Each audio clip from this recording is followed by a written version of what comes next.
The 2024 NBA regular season is coming towards an end in just about under 20 games for every team, and with that, so is the MVP award and everything else around that type of deal. And like every year, there's always a little bit of conversation on who really deserves the MVP, and in this video, that is exactly the question that I'll be answering. And to really kind of put a foundation on this video, it's basically a three-horse race at the moment between Shai Gilgeous-Alexander, Nikola Jokic, and Luka Doncic. Now, the three-horse race thing, no, it is not a metaphor or a foreshadowing because Nikola Jokic rides horses and races horses. Okay, no, it wasn't foreshadowing that he's going to win. I actually don't know who's going to win at this current moment. Okay, I'm still looking down. I'm just making the video as I go. So no, don't think I was foreshadowing that. And if he does end up winning, I didn't know who was going to win. So shut the hell up.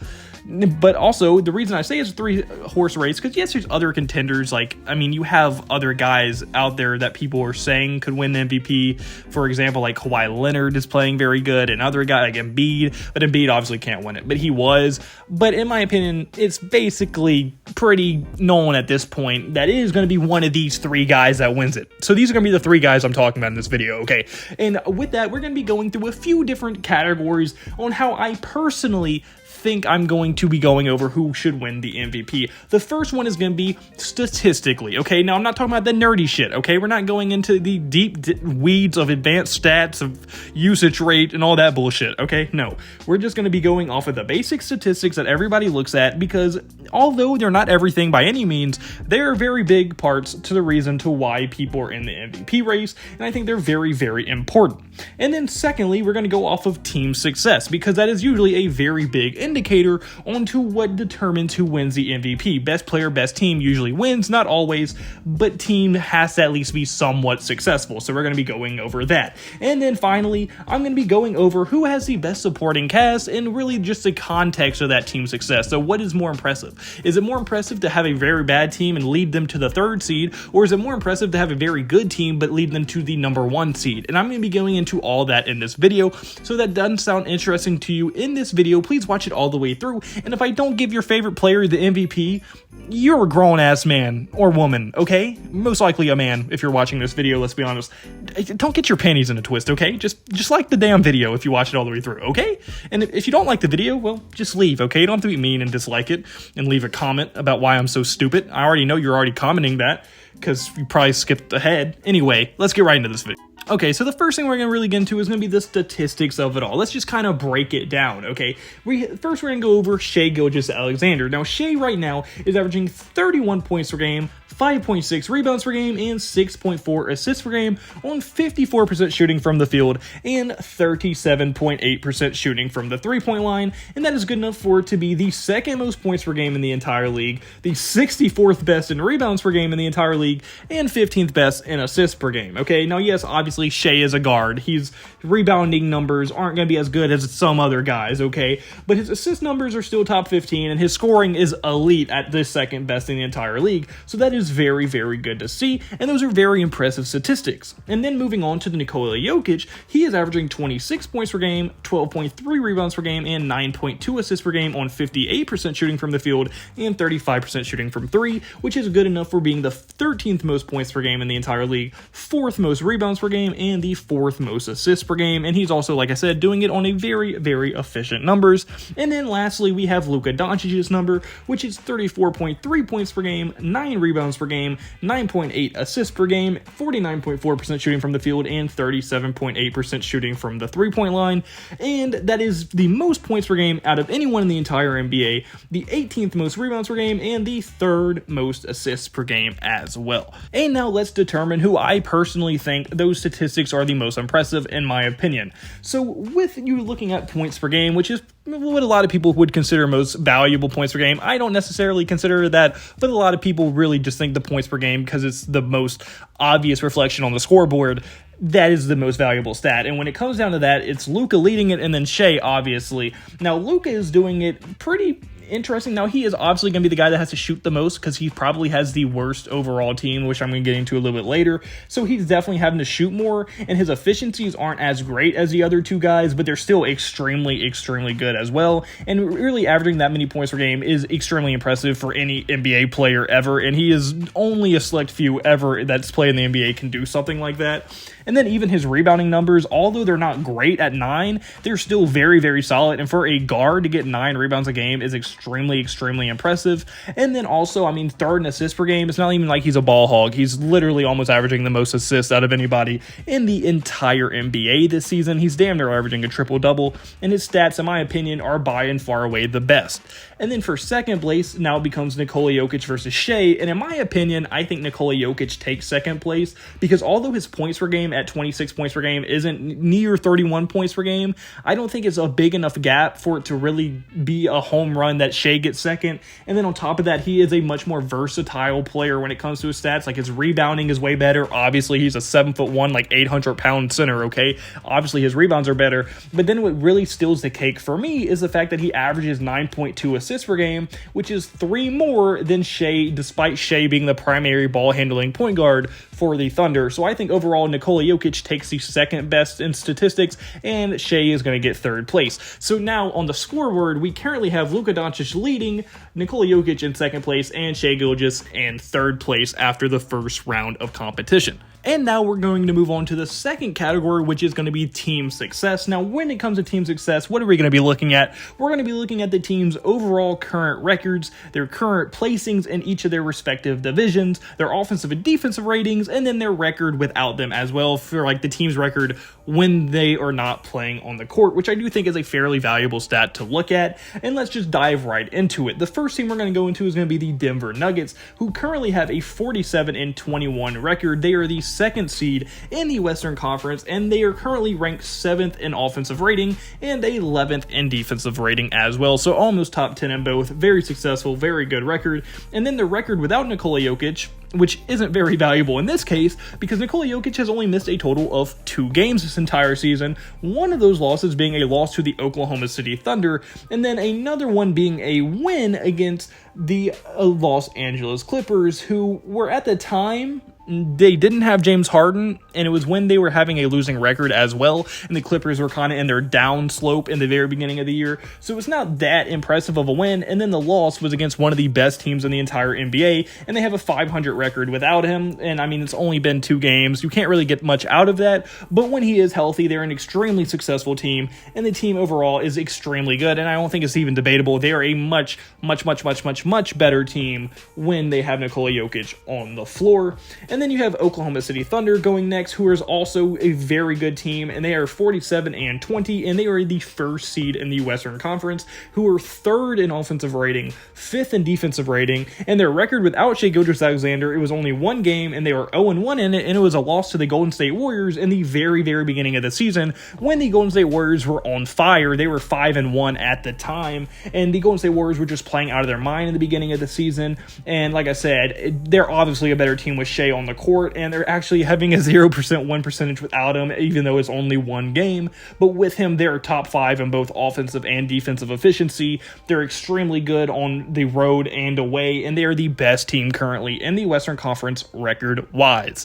And then lastly, we have the Dallas Mavericks. Now, the Dallas Mavericks are 38-28 as of making this video. They are the 8th seed in the Western Conference, and they are 6th in the offensive rating and 21st in defensive rating, and their record without Luka Doncic is 3-6. He's missed by far the most games out of any of those 3 players we have here. He's missed 9 games, and in those 9 games, they were 3-6, and in those 6 losses, 4 of those were by 10 points or more. So they were obviously a much worse team without Luka Doncic on the floor, and he is a ginormous part of their success. And even when he is healthy this year, they are still one of the worst defensive teams in the entire NBA, while also being one of the best offensive teams, and that's why they currently find themselves only 10 games over 500 and sitting in the play-in tournament. So I think this one is kind of cut and dry when it comes to who's 3rd place. Obviously, the Dallas Mavericks are going to come in 3rd place here, and it's because, I mean, they're in the play-in tournament. They're not a top seed. They're not one of the best teams on both sides of the ball like the other 2 teams,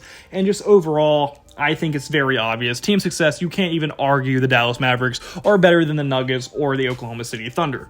Now, where it does get very competitive is going to be the top two, which is OKC versus Denver, because Denver is pretty much identical to OKC record-wise. There's one loss, which is the difference between them, which is why the Oklahoma City Thunder are currently first in the West, but they keep kind of switching positions here lately, so no telling who's going to finish as the 1 seed. But where I think it really matters to me is the fact that the Oklahoma City Thunder are the better offensive rating team and defensive rating team. Because if you look historically, it is very much in favor of teams that are very good on both sides of the ball, and the teams that are top 5 at both offensive and defensive efficiency by large margins are always a team that wins the NBA Finals. So with the Oklahoma City Thunder being top 5 on both, they are right there where they need to be going into the playoffs. And with Denver being a little bit worse defensively and even a little bit worse offensively, not by a lot, but just by a little, and I think this is kind of splitting hairs, but I'm going to give Oklahoma City Thunder the 1A spot, and I'm going to give it to Denver Nuggets being 1B. So I'm basically tying them for first place because of how close they are, but giving a slight edge to the Oklahoma City Thunder. So that now is going to lead the scoreboard looking like Luka Doncic still in first place, but barely. Nikola Jokic and Shai Gilgeous-Alexander basically tied as well, leaving it basically as a 3-way tie going into the third and final round. And now moving into the final round of this competition to determine who the MVP of the 2024 NBA season is going to be, we have the supporting cast and really the context behind the team's success. And we're going to be arguing what I think has been most impressive and who is doing the most with what they are given to work with.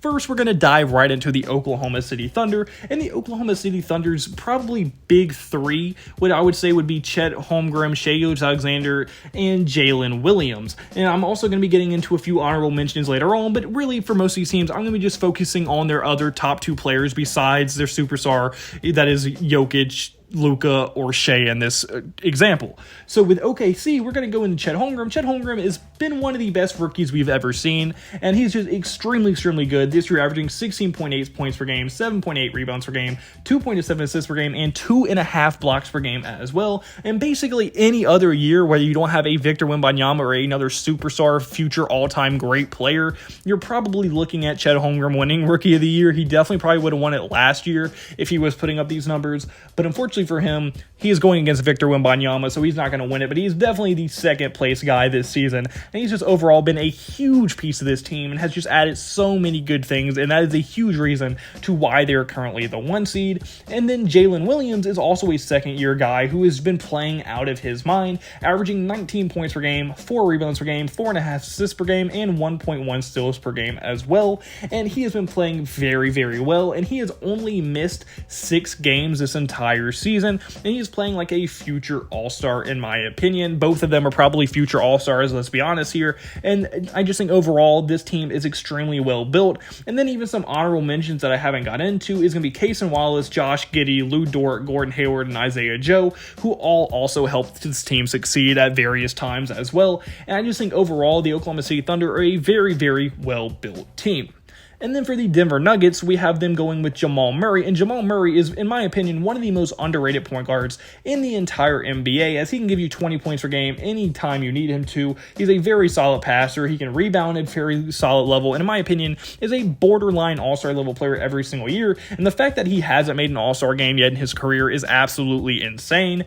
And then also, I mean, he missed 16 games this season. And then you have Michael Porter Jr., who is a great athletic floor spacer. And I wouldn't put him at an all-star level player, but I would definitely say he is a very good high level role player, one of the highest level role players in the NBA, can shoot the hell out of the ball as an elite athlete and can play some defense, and he has actually missed 0 games this season, which is very impressive. And yes, you could argue Aaron Gordon is over Michael Porter Jr., but I just don't think so, but you could definitely argue it. And some of their honorable mentions are Aaron Gordon, Kentavious Caldwell-Pope, Reggie Jackson, Christian Braun, Peyton Watson, and also Justin Holiday. And overall, I think they also have an extremely well-built roster. Their chemistry is super high. They've played together for a few years at this point, and even some of their young dogs like Peyton Watson play huge roles on this team on the defensive end. I just think overall this team really is one of the most unselfish teams in the NBA. Once again, one of the best supporting cast, right up there with Oklahoma City Thunder, and I think they're definitely one of the best in the NBA.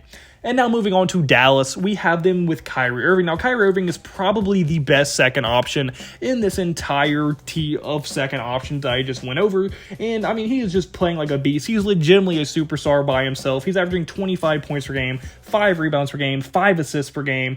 And, I mean, it's just an absolute beast. He's also missed 22 games this year. And he is legitimately, like I said, a superstar by himself. And in those 22 games that he has missed, the Dallas Mavericks are only 11-11, showing he is a very big piece of this team as well. And they are not the same success-wise in the record column when he is out. And then probably their third best player is going to be Tim Hardaway Jr., who is their sixth man, but plays a lot more minutes than certain starters on their team. And is definitely a guy they're probably going to finish games with. And Tim Hardaway Jr. is an absolute beast, one of the best six men in the entire NBA, averaging 15.8 points per game, 3.3 rebounds per game, and 1.7 assists per game. And he has also missed 3 games by himself. And then some honorable mentions for them is PJ Washington, Daniel Gafford, Derek Lively, and Josh Green. Now, yes, they probably have the worst supporting cast around Luka, but I don't think it is bad enough to the point to where they should be an A seed. I think they should be a lot better. And I think the fact that Kyrie plays such a big role for the team's success and that they kind of fall off when he is out shows that he probably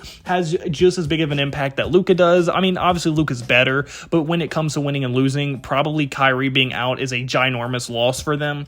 And as we saw when guys like Jamal Murray out for Denver, they continue to win games at a high level. So I don't think that it would be easy or even possible to argue that I think Dallas's supporting cast is the best, but I also don't think it's bad enough for them to justify where they currently are record-wise. And I just think Luka, with the fact that I think his supporting cast isn't horrible and should be better, with his team success not being there, and really him only having the statistical advantage, but not even by a lot in my opinion, over Jokic, I think we can safely eliminate Luka Doncic from the MVP race, leading us with our final 2 players in Shai and Nikola Jokic. And the only fair way, in my opinion, is to break them down player versus player, okay? Let's just see what they are as players and see who I personally think is going to win. Because we brought down team success, we brought down their statistics, and I think they're very, very close and very, very even right now. So the only way is to compare them and see what their cons are, what their pros are, and see who has less of them and who deserves to win this MVP. So first, let's go over offensively. I think they're both equally dominant on the offensive end. They can both literally do anything they want. They can score anytime they want to do it, and they're just overall extremely dominant when it comes to scoring the ball. Now, yes, Shai averages more points, but if you don't think Jokic could go out there and average 35 points a game if he wanted to, it's just not the way he plays. But if he wanted to, he easily could do it. If you watch him play in games like he needs to take over, like against Anthony Davis and the Lakers in the playoffs last year, he absolutely dominated and scored every time he needed to. It's no problem for him, and Shai would be the exact same way. If Shai wants to score, he is going to score consistently, okay? So when it comes to scoring, I think both of them are equally dominant. But then you break it down even farther. Let's go into the passing game. I don't think you can argue that Nikola Jokic is a worse passer than Shai, and I don't think you can argue that Shai is a better passer than Nikola Jokic. And I just think overall that passing game is a very big, I would say almost a landslide victory going to Jokic. And that's not a diss to Shai. Shai is a very solid playmaker. It's just Jokic is probably the best playmaking center we have ever seen in NBA history. And he's just an absolute beast when it comes to that. And then let's go down to versatility. What do I think? Who's more versatile? I would probably have to give the edge to Jokic in that as well, because Jokic is just bigger. He has a wider frame. He's a better passer. He can just do more. He can be a more efficient rebounder. He can beat you in the paint way more. He can beat you from everywhere on the floor. Shai can't back you down. He can't physically dominate you at times, okay? And I just think with his passing ability not being there, it makes him a less versatile player than Jokic. So when it comes to versatility, I would also give that edge to Nikola Jokic. And then even, I know I said I wasn't going to go into advanced stats, but when we're picking hairs here, I feel like I need to go into it and look at the defensive rating. Nikola Jokic has a better defensive rating than Shai, and he has a better offensive rating as well. And I mean, with all that going towards Jokic, I think the final decision, the final verdict, gavel down, I think Nikola Jokic, the Joker, is going to win his third MVP of his career. No diss to Shea or Luka. I think they're both amazing players, excellent players, some of the best of all time. It's just Nikola Jokic is debatably gonna end up being a top 5 player when he is all said and done his career, and he is just, in my opinion, the best player in the NBA, and he is going to continue that streak with his MVP once again. But unfortunately, guys, that's going to be the first video. So comment below, do you agree with me? Do you think that Nikola Jokic is the MVP? Who do you think should win MVP? On your thoughts in the comment section below. And if you like, point, hit the like button and subscribe button. I mean, that's the word to me, and I hope you have a blessed day, because I had a blessed day, so you need a blessed day. All glory to God. See you in the next video. Goodbye. Boo. Blah.